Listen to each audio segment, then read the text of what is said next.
An old man seeks peace in a quiet town, hiding from his violent past. But when a dangerous cartel sets its sights on him, he's forced to confront the ghosts he's tried to outrun, and the price of redemption may be more than he can pay. The small Mexican town of San Mateo was the kind of place where time seemed to move slower.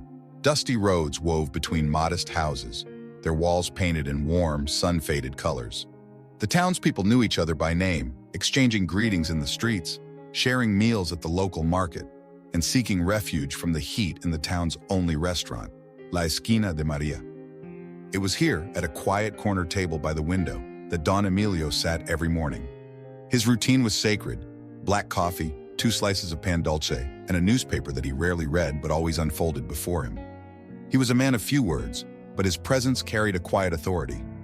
Dressed in simple but well-kept clothes, he had the air of someone who had seen too much but spoke too little. Maria, the owner, had known him for years. She was a woman in her 50s, full of warmth and sharp wit.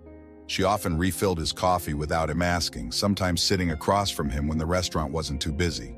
She never pried into his past, but she sensed there was more to him than met the eye.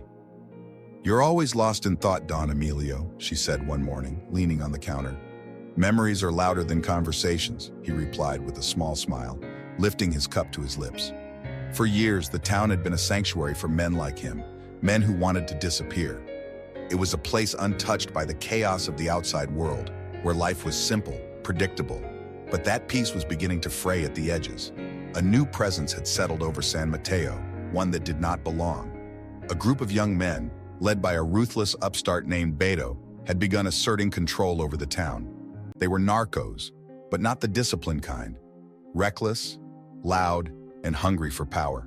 They extorted businesses, terrorized the locals, and treated the town as their personal playground.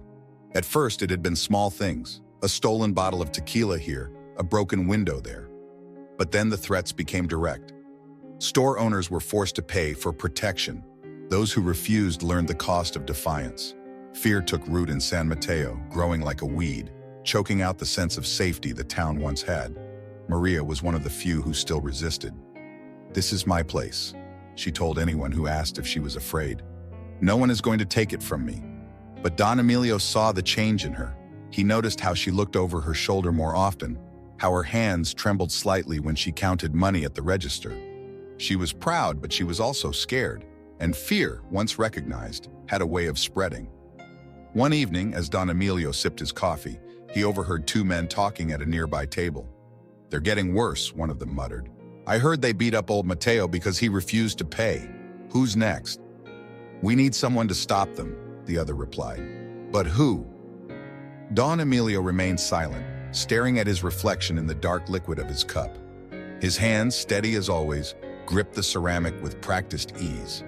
He had spent years avoiding trouble, choosing to live in the shadows rather than face what lay behind him. But trouble had come to San Mateo, and trouble had a way of finding the wrong men to provoke. The sun hung low in the sky when the doors of La Esquina de Maria swung open with a force that rattled the wooden frame. The clatter of conversation died instantly. 5 men walked in, their movements deliberate, their presence suffocating.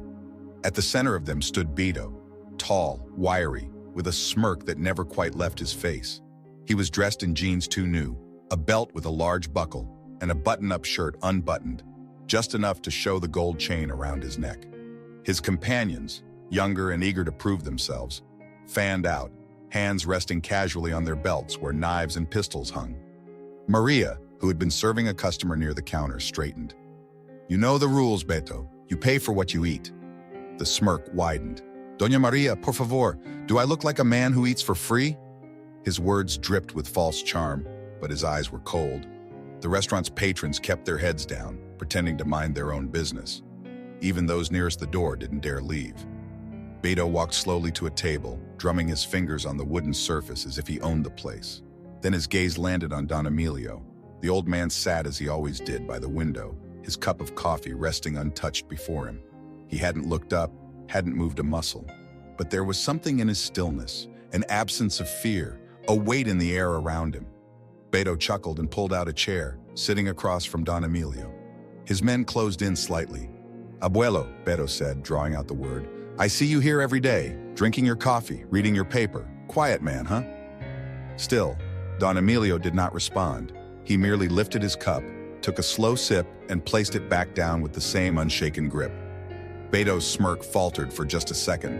He wasn't used to being ignored. He leaned forward, voice low. You know, a town like this, it needs to show respect to the right people. Nothing. Beto exhaled sharply through his nose. He reached across the table and shoved Don Emilio's cup, spilling coffee across the wooden surface.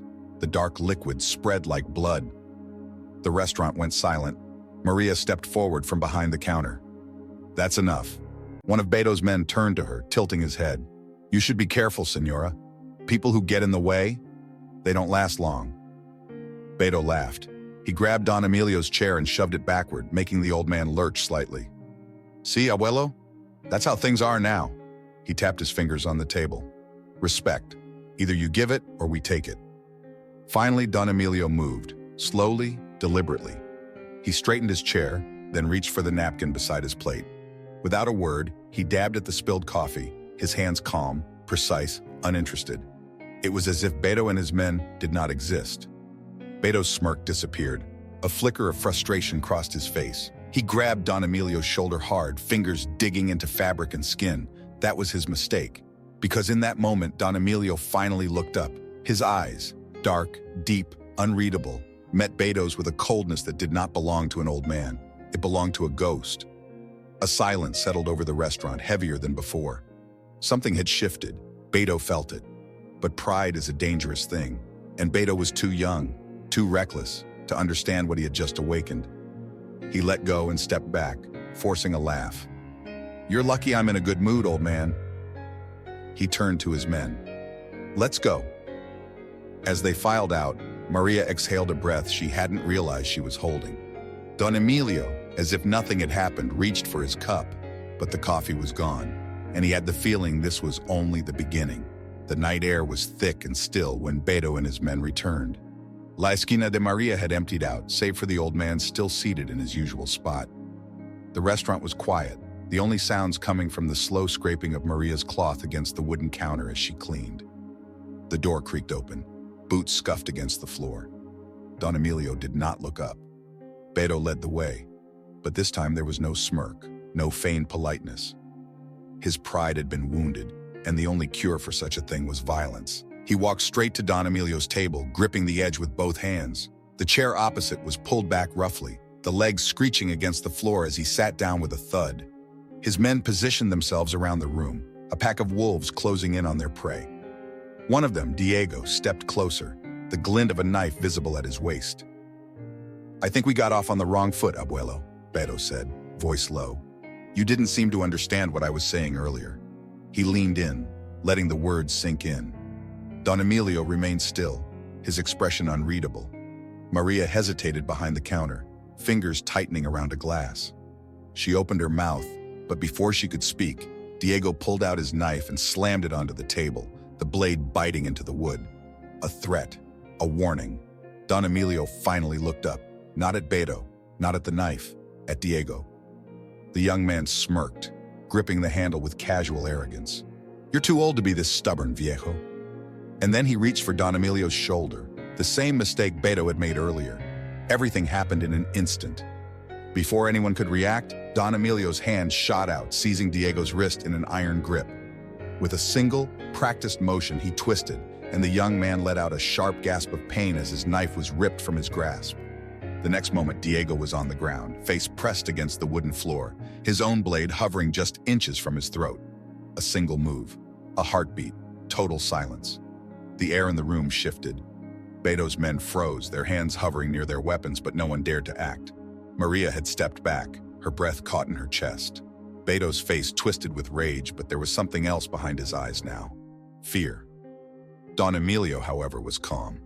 He had moved with the ease of a man who had done this before, a man whose body remembered violence even if his soul had tried to forget it. Slowly, he lifted the blade from Diego's throat and placed it on the table, its edge gleaming under the dim light. Then, he let the young man go. Diego scrambled backward, panting, eyes wide as if he had seen something he wasn't meant to. Beto clenched his jaw, his fingers curling into fists. He had come expecting to humiliate an old man. Instead, He had been given a lesson, but pride was a dangerous thing. Beto stood, seething. His voice was cold, full of venom. "This isn't over." He turned, his men following, shaken but silent. The door slammed shut behind them. Maria exhaled, stepping forward. "Don Emilio?" Her voice was barely a whisper. The old man did not look at her. Instead, his gaze remained on the door. Because he knew Beto was right.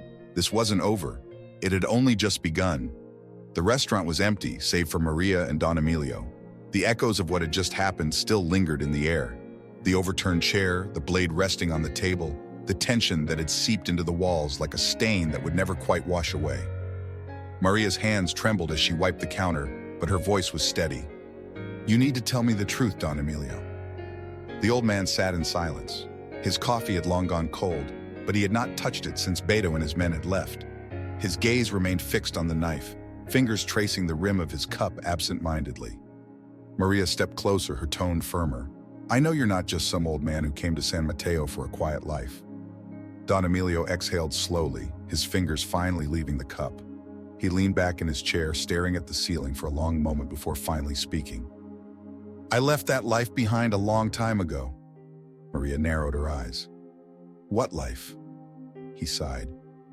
"A life where a move like that," he nodded toward the knife, "was just another reflex. A life where people feared my name."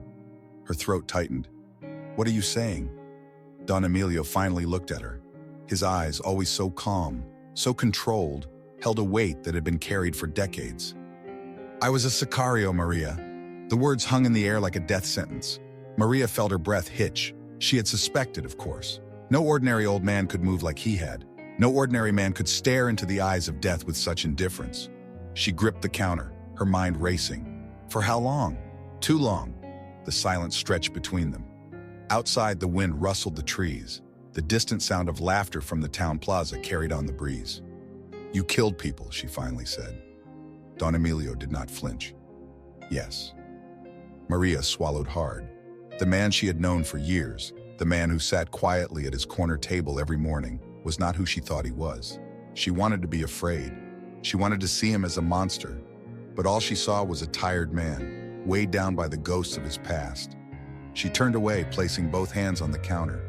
Her voice was quieter now. "Why did you stop?" Don Emilio hesitated before answering. "Because I realized the only way out was to disappear." He exhaled. "So I did." "And you thought they'd never find you?" "I thought I had given them no reason to look." He rubbed a hand over his face. "But now they know I'm here." Maria clenched her jaw. She wasn't naive. She knew what kind of men Beto answered to, and she knew what men like Beto did when they felt humiliated. "They'll come back," she murmured. Don Emilio nodded. "Yes." Maria turned to him, something fierce burning in her eyes. "Then what do we do?" The old man looked at her for a long time. There was no fear in her gaze, only defiance. For the first time since this all started, a small, knowing smile flickered across Don Emilio's face. "We wait." Because he knew Beto would return.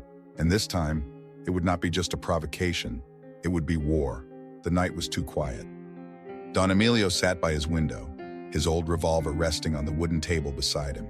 It had been years since he had last touched it, yet his fingers still knew its shape, its weight. The familiarity was unsettling. He had spent decades trying to forget, yet here he was, waiting. Maria had closed the restaurant early. She didn't say it, but she knew. They were coming. And Don Emilio? He was ready. The attack came just before midnight. The first sign was the growl of engines, the sharp flicker of headlights cutting through the darkness. Then, the crunch of tires on gravel, stopping just outside La Esquina de Maria. Don Emilio set down his cup. 5 men, armed. He could see their shadows moving through the window, the gleam of pistols reflecting in the streetlights. Beto had not come alone. The restaurant door burst open with a violent crack. Beto strode in first, a pistol in his hand, his face twisted in fury. "This town belongs to me, abuelo," he spat. "And you made a mistake." His men spread out, closing the exits. Don Emilio didn't move, didn't flinch. The room was too small, too quiet. A trap. Beto didn't know it yet. Maria was gone. Don Emilio had sent her away hours ago. This fight was his. Beto raised his pistol. "You should have left when I gave you the chance." Don Emilio exhaled slowly. There were 5 of them. But he had the advantage, because unlike them, he had done this before. And unlike them, he had no fear. The first shot came from the left. Diego. Don Emilio moved before the bullet even left the chamber. A swift dive behind the bar, the crash of glass and wood exploding around him. The old revolver was in his hand before he even hit the ground. 1 breath. 1 shot. Diego collapsed, clutching his leg. Chaos. The others scattered, overturning chairs, shouting orders. Beto cursed, firing blindly toward the bar. Kill him! But Don Emilio was already moving. A flash of movement. A second shot. Another man fell. Panic. They had expected a frail old man. They had forgotten what true killers looked like. The third man tried to run. Too late. A third shot. A third body. Only Beto and 1 last man remained. The survivor's hands shook violently, his pistol slipping from his grip. He turned and ran, disappearing into the night. Coward. Now only Beto remained. The young leader's breath was heavy. His pistol still clutched tightly, but his hands trembled. He understood now. He had picked the wrong man to provoke. Don Emilio stood slowly, revolver steady. Beto's jaw clenched. He lifted his gun, but his hands shook too much to aim. Don Emilio lowered his own weapon, a gesture of mercy. I told you to walk away, he said, voice low. Beto hesitated. Then he ran. The door slammed behind him, his footsteps echoing through the empty streets. Don Emilio watched him go. He knew this was not the end. Beto was still alive. And men like him, they never forget. The air was thick with the smell of gunpowder and blood. The restaurant was silent now, except for the faint groans of the wounded men on the floor. Don Emilio stood motionless, his revolver still warm in his grip. Then, slowly, he lowered the gun. Outside, the streets of San Mateo were empty. The townspeople had heard the gunfire but knew better than to come looking. Fear kept doors locked and windows shut. Beto was gone, but not for long.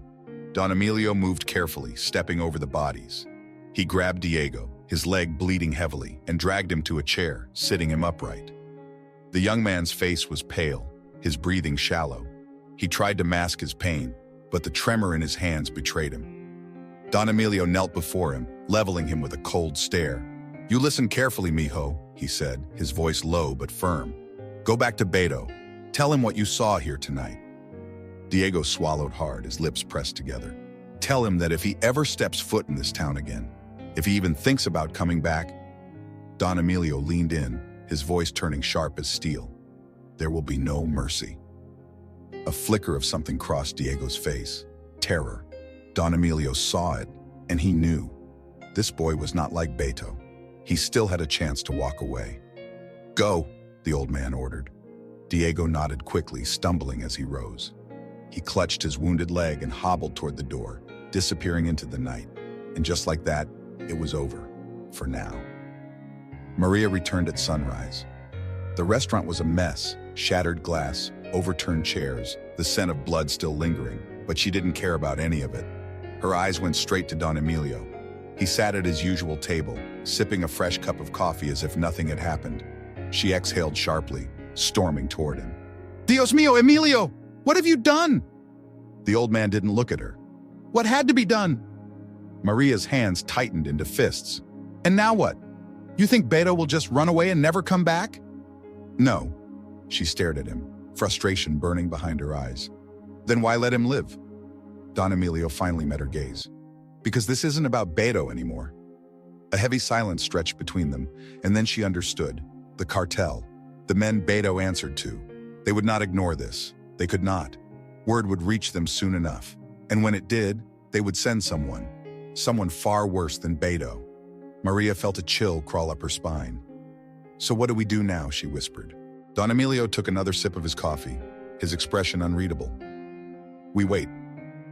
Because war was coming to San Mateo, and Don Emilio would be ready. The days following the confrontation in La Esquina de Maria were like a storm waiting to break. The town of San Mateo remained eerily quiet, a silence that hung in the air, thick and heavy. The streets, once bustling with the laughter of children and the chatter of shopkeepers, now seemed like empty veins. No one dared to speak too loudly. No one dared to meet each other's gaze. In the shadows, the cartel was moving. Word of Beto's humiliation had spread quickly. The message had reached the right ears. Men who wore suits instead of leather jackets. Men who ran operations far more dangerous than the petty street crimes of Beto's crew. These men were untouchable, the power that controlled everything from the valleys to the cities. In the heart of the cartel's operations, a man named El Cazador was called. He was their best assassin, known for his precision, his calm, and his ability to eliminate targets without leaving a trace. He was a shadow in the night, a killer who didn't need a reputation because his work spoke for itself. He was the one they sent when messages failed and when fear was no longer enough. The night El Cazador arrived in San Mateo, the air shifted. The small town, which had been sinking into its own suffocating fear, felt the change immediately. The whispers grew louder, more urgent. People began locking their doors earlier, keeping their children closer. They didn't know his name, but they knew the rumors. The sound of his boots echoed down the empty streets, his steps calculated, deliberate. His eyes, hidden beneath the brim of his hat, scanned the town as he passed. He wasn't looking for trouble. He was there to end it. Inside the small house on the outskirts of town, Don Emilio felt the presence before he saw it. The room was dark, lit only by the flickering light of a single candle. The stillness in the air wasn't from the silence. It was from something far more dangerous. His hand instinctively moved to the old revolver at his side, the familiar weight grounding him. He had lived his life in the shadows, but the shadows had always been his. He heard the crack of a door opening, slowly, carefully. He didn't move, didn't make a sound. The figure stepped into the room. Taller than most, his presence was suffocating, his movements controlled and precise. El Cazador was no different from the stories. His face was shadowed, his eyes cold and assessing. "You must be Don Emilio," El Cazador said, his voice soft but carrying a weight of finality. The old man didn't respond, but his eyes never left the figure in the doorway. "I was sent by your old friends," El Cazador continued, the hint of a smile playing at the corner of his mouth. "They want you dead." Don Emilio's grip tightened on the revolver. El Cazador stepped forward, his boots barely making a sound on the floor. He didn't seem concerned about the weapon Don Emilio held. Instead, he watched him, waiting for a response, and for a long moment, there was nothing. Then, Don Emilio spoke. "You're too late." Outside, the wind had started to pick up.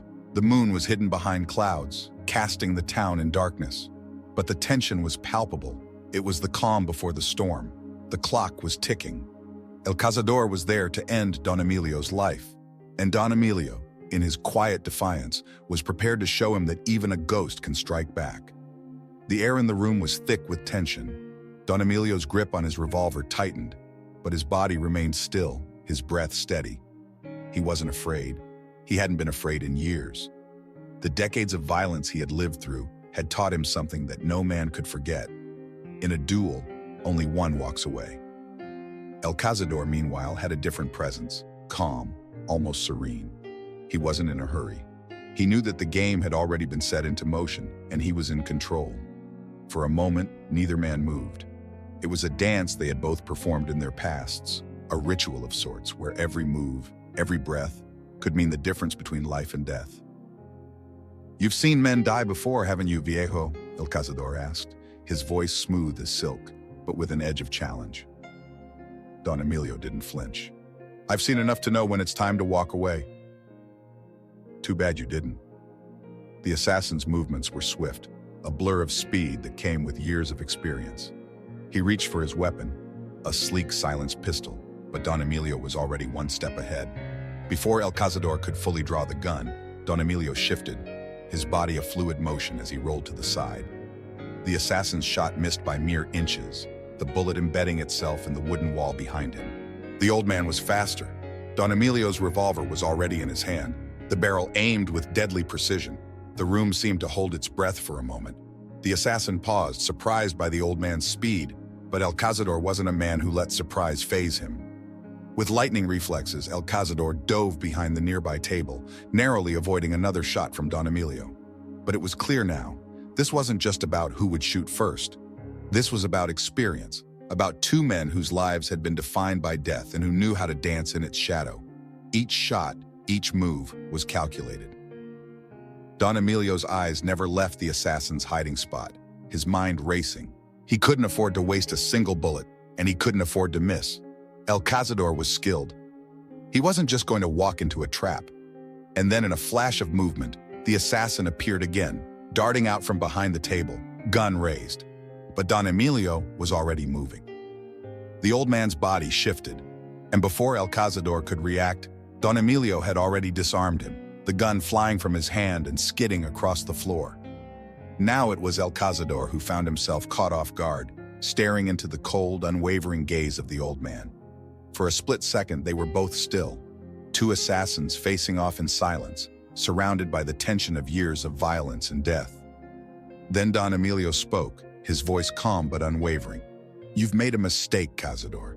This is where your story ends." With a single fluid motion, Don Emilio's revolver flashed, and in the same heartbeat, El Cazador was no more. The assassin's body collapsed to the floor, the light leaving his eyes in the same way it had for countless others. Don Emilio stood over him, his hand still gripping the revolver, but his face calm. He wasn't tired. He wasn't even shaken. He had done what was necessary. This fight wasn't about who was faster. It was about who had survived long enough to be in that room. And Don Emilio had lived through far worse. The silence that followed was deafening. The assassin lay dead at his feet, his weapon useless. Don Emilio exhaled slowly, his hand steady as he reloaded his revolver. The fight had been won, but it wasn't over. There was still the matter of Beto and the cartel behind him. Don Emilio moved to the window and gazed out into the night, the darkened streets now eerily calm. He knew this was only a temporary respite. The war was coming, but for now the shadows were his, and they would remain his until the last enemy fell. As the first light of dawn began to creep over the horizon, Don Emilio prepared for what would come next. The sun barely touched the horizon, but the weight of the night seemed to linger in the air, pressing down on everything in San Mateo. The streets were quiet, unnervingly so. Inside La Esquina de Maria, Don Emilio sat alone, the table in front of him silent, except for the soft clink of his spoon against the edge of his coffee cup. The battle was won, for now, but even in the stillness, his mind never stopped moving. He had known what was coming when El Cazador arrived. He had known the consequences. But this wasn't just about survival anymore. It had never been. Maria entered the restaurant quietly, her footsteps light. She looked around at the aftermath, the scattered chairs, the bloodstains on the floor, and then at Don Emilio, who was still seated at the same table where they'd spoken just days before. "You did it," she said softly, though the words were more of a statement than a question. Don Emilio didn't respond immediately. His gaze lingered on the empty cup before him, his expression faintly weary. "You know they won't stop, right?" Maria asked, her voice edged with something between fear and frustration. "I know." Her eyes softened as she crossed the room and sat across from him. The silence that followed was thick, as if they were both waiting for something, some decision that hadn't been made yet, but was inevitable. "You can't stay here," she said quietly. "This town can't take more of this. You've already made enemies of people who don't just walk away. And the cartel, they won't forget what happened. They'll send someone else. They'll send worse." Don Emilio finally looked at her then, his expression calm but resolute. "I know the cost, Maria." Her fingers curled into the edge of the table. "So what now? Do you just keep running, keep fighting? You can't outrun this forever. You're already a target, and you've made sure they know who you are. What happens when there's no one left to save?" Don Emilio's lips tightened slightly. "I don't have a choice." "You always have a choice," she replied. Her eyes met his, fierce and full of emotion. "You don't owe them anything. You've given up enough already. Enough." He shook his head slowly, his gaze never leaving hers. "This town, it's no longer the same. The peace that was here, the life I wanted, it's gone. And so am I. But there's something I still have to finish. This was never about the town or the people. It's about something deeper, something that I can't explain." Maria's voice softened. "And what happens when it's over? What happens when they've all been dealt with?" "I don't know," Don Emilio said quietly. "But I will be free." She didn't say anything for a long moment, watching him as if trying to read something in the lines of his face that might not be there. The air felt heavy, full of things they both knew but didn't want to say. "I'll stay until the end," she said finally. Her voice was tired, but it wasn't defeat. There was a stubbornness to her words that made Don Emilio pause. He looked up at her, his eyes heavy but filled with resolve. It won't end in peace. It never does. And when it doesn't, we deal with it, together, she replied. For a long time, neither of them spoke. The silence between them was no longer just the weight of the fight. It was the weight of choices that had already been made, and those that still needed to come. The morning sun climbed higher, but Don Emilio didn't leave the table. Instead, he stared out the window, watching as the town remained still. He knew what he had to do, knew the risks, the consequences. The shadows that had haunted him for so long were closing in. But for the first time in years, he wasn't running. The final chapter of his life was already unfolding. And in the quiet of the restaurant, he understood something deep within. There was no escaping his past, but he could end it on his own terms. The days passed by with an unsettling quiet that settled over San Mateo like a blanket of dust. The people of the town went about their lives, their routines unchanged, but the fear still lingered in the air. It was as if the town had become a place that no longer belonged to its people. The tension, thick as smoke, hovered just out of reach, and yet everyone could feel it, an unspoken understanding that things could no longer go back to how they were. Don Emilio knew that his time in San Mateo was running out. He had already done what was needed, but there was a finality to it now. The cartel had learned enough from their attempts to eliminate him. They would come again, no question, and the next time, it would not be just him they sent. It would be an army. Maria, too, knew that everything had changed.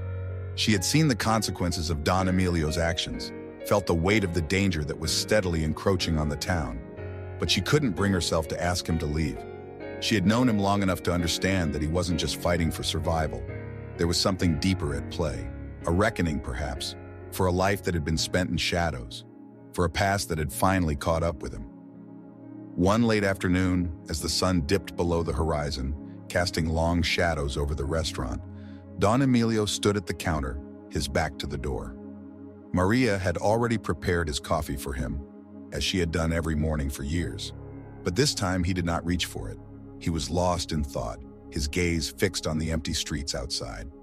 "You can't stay here forever," she said, breaking the silence. "You've made your point. They won't stop coming. You'll die here if you keep this up." He didn't look at her as he replied, his voice steady but quiet. "If they want me dead, then they'll come for me. But they're not going to take the town. Not again. Not without a fight." Maria's eyes narrowed. "And what happens after that? You win this war? What happens to you then? You think you'll just disappear again?" Don Emilio finally turned to face her. His eyes were calm, unreadable as ever, but there was something almost sorrowful in his gaze. "Maybe it's time to let the past go, Maria. Maybe it's time to disappear once and for all." She felt a pang in her chest. She didn't want to accept the truth that was sitting between them, but she knew he was right. There was no future here for him. Not after everything he had done, everything he had been. "You've changed this town," she whispered, her voice cracking slightly. "You've made it your own, even if you didn't want to." Don Emilio said nothing, but there was a softness in his expression as he looked at her. In some ways, this small town had been a refuge, a place where he could finally lay down his past. But it was too late. The ghosts had already found him. The night fell quickly, and in the darkness, Don Emilio disappeared. He left the town the same way he had come, quietly, without ceremony. His figure blended into the night, a shadow among shadows, as though he had never been there at all. The wind stirred the trees, and in the distance the faint sounds of the town echoed faintly. But by morning, there would be no trace of him left. Maria stood in the doorway, watching as he vanished into the darkness. The town would go on, but it would never be the same. Don Emilio had disappeared. The man who had fought his past, who had carried the weight of so many years of violence, had left a legacy behind. He was no longer a part of the town. He was a ghost now, and his name would be spoken in whispers by those who had seen him, and by those who had felt the consequences of his presence. As the first rays of the morning sun crept over San Mateo, the silence seemed to deepen. The town had changed, and with it the memory of the man who had once lived there would remain, for better or for worse, a legend. In the end, Don Emilio's story teaches us that no matter how far we run from our past, it always catches up with us. Our choices shape who we are, and sometimes the cost of redemption can be more than we ever imagined. He could have chosen to leave and hide forever, but instead he decided to confront the very thing that haunted him. It makes us wonder, what would we do if we were in his shoes? Would we face our past, or would we continue running from it, letting fear dictate our every step? Click the video on the screen to continue your journey of self-discovery and uncover the truth that might be hidden in your own life. And don't forget to subscribe so you never miss a moment of these transformative lessons. See you in the next video.